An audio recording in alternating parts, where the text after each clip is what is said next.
बेफोर जाहैबाय सस्तिया बिक्रमा सोर बेखौ नोंथांमोनाबो मिथिगौ गतिके बिक्रम बुंनायजों बिटिसिनि राजनितिका गिदिंगोन बिक्रम बुंनायजों जोंनि बिटिसिनि बिभिन्न जाति गस्थिनि समस्या जोबगोन नामा बिक्रमा माबायदि राजनिति खालामदों आंथ' बेखौ राजनितिखौ नुफेराखै बेथ' जोंनि बिपिएफनि नेताबो नङा आं जि समसिम बिपिएफआव दङमोन बे बिपिएफनि नेताबो नङामोन आं डिस्ट्रिक्टआवबो गैया होननानै मिथिगौ आङो सेन्ट्रेलावथ' गैखाया डिस्ट्रिक्टआवबो गैया होननानै मिथिगौमोन आं बेथ' दा बिपिएफनि नेताफोरनिसो खोथा बे खोथाखौ जोंहा रिहन दैमारि आदानाव सोंनांगोन जे रिहन दैमारि आदाया जेबो बुङाखै मोनसे इस्युनि सायाव रबिराम नार्जारिया बुङाखै इमानुएल मुसाहारिया बुङाखै जोंहा आगोलनि प्रिन्सिपाल सेक्रेटारि रबिनसन मुसाहारि मोनहा बुङाखै बिसोरनो सिनियर मस्ट लिडार दिनै बिपिएफआव भाइस प्रेसिडेन्ट गोजा दा बेवहाय बिक्रमासो माने स्पक्स पार्सन बायदि बुंनाया बे बिपिएफ पार्टिनि थाखाय बेसेबां प्रजज्य बेसेबां माने गुरुत्वपूर्ण बेखौ नायनांगौ एसियाव राजनैतिकनि लामाया सोलायलांगासिनो दङ आरो आगोलनि राजनीति परिस्थिति दानि राजनीति परिस्थितिया कमप्लिटलि आलादा ओंखायनो जि दोलोआव गासिबो जाति गस्थिफोरखौ लानानै खामानि मावनो हायो जि दोलोआ प्रत्येक ओनसोलाव समानै जौगानायनि खामानि मावनो ओंखारो जि दोलोआव प्रत्येक जातिनि समस्याफोरखौ समाधान खालामनो ओंखारो बे जातिखौनो बे दलखौनो समर्थन खालामनो थाखाय दिनै बिटिसिनि 26टा 27टा जि जनगोष्ठी दङ फिसा गिदिर जातिफोर दङ बिसोरो ज' जानानै समर्थन खालामनो ओंखारदों बे हिसाबै बिपिएफनिफ्राय बा गुबुन गुबुन दलनिफ्राय हाजार सापर्टारफ्रा इउपिपिएलखौ समर्थन होनो ओंखारदों बे हाबाफारिया क'क्राझार चिरां बाक्सा उदालगुरि जेरावबो जादों दिनै आं बाहाय फैदों इउपिपिएलआव जगदान जानायनि उनावहाय प्रथमबार मोनसे राजनितिक उद्देश्य लानानै बे जगदान कार्यसुचियाव आं बाहागो लाफैदों आरो बाहाय नुनो मोन्दों नंमारगौयै जोंनि बे भैरबकुन्द समस्तिनि 1200 जननिफ्रायबो बारा आदिबासि राजबंसि नेपालि बर' बिहारि बायदिसिना जातिफोर दङ मुस्लिम बिसोरो दिनै जगदान खालामगोन बिजेपि हान्जाया जिथु हारसिं गेलेनायनि बाथ्रा बुंदों दाथ' जों नुदों जिथु एलायन्सआव दङ फैगौ एपि सायख'दों खिन्थु बिथांमोना हारसिं गेलेनायनि बाथ्रा बुंदों मोनफ्रोमबो दोलोआ इलेक्सनाव देरहानानै देशखौ सासन खालामनायनि उद्देश्य लानानैनो राजनिति खालायो दा बिटिसिखौ सासन खालामनो थाखाय बिजेपिआबो सेस्था खालामदों कंग्रेसआबो सेस्था खालामदों इउपिपिएलआबो सेस्था खालामदों बिपिएफआबो सेस्था खालामदों दा बेनिखायनो मोनफ्रोमबो दला गाव गावबागावनि निजा मोनसे पलिसि मेनटेन खालामो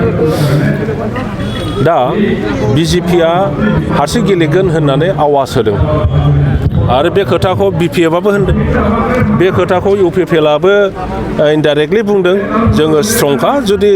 रावजोंबो एलायन्स जानायनि सम्भाबना गैयाबा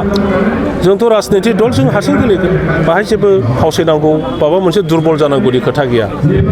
कंग्रेसआबो बुंदों जों हारसिङैनो गेलेजोबगोन नंगौना नङा खिन्थु सिङाव इतिहासखौ बिटिसिनि जारिमिनखौ बयबो मिथिगौ बिटिसिआव सोरबा राजनिति दोलोआ जुदि हारसिं गेलेदों माब्लाबाबो देरहाबोफेराखै बिपिएफआ 15 बोसोर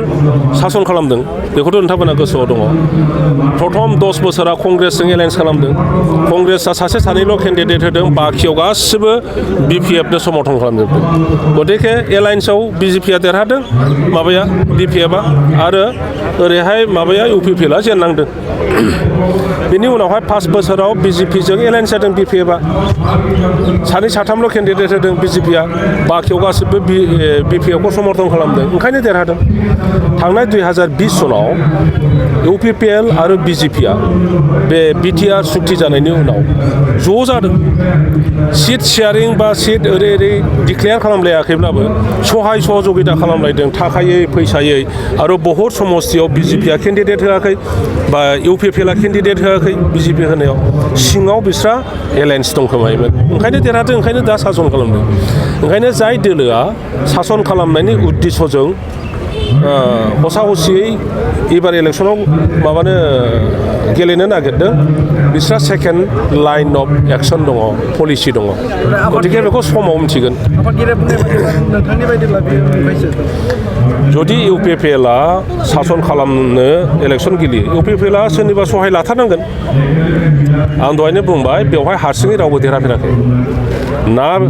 बिजेपिआ देरहागोन ना कंग्रेसआ देरहागोन ना इउ पि पि एलआ देरहागोन ना बि पि एफआ देरहागोन जुदि हारसिं गेलेयो नोंथाङाबो बाहागो लागोन नामा डेफिनेटलि आं बाहागो लागोन बि पि एफनि दैदेनगिरि बिक्रम दैमारि बिथाङा बुंदों इउ पि पि एलआव दिनै जाय जय जादों मोसौ मासेनिबो दाम गैया आरो दाउला खासि मासेनिबो दाम गैया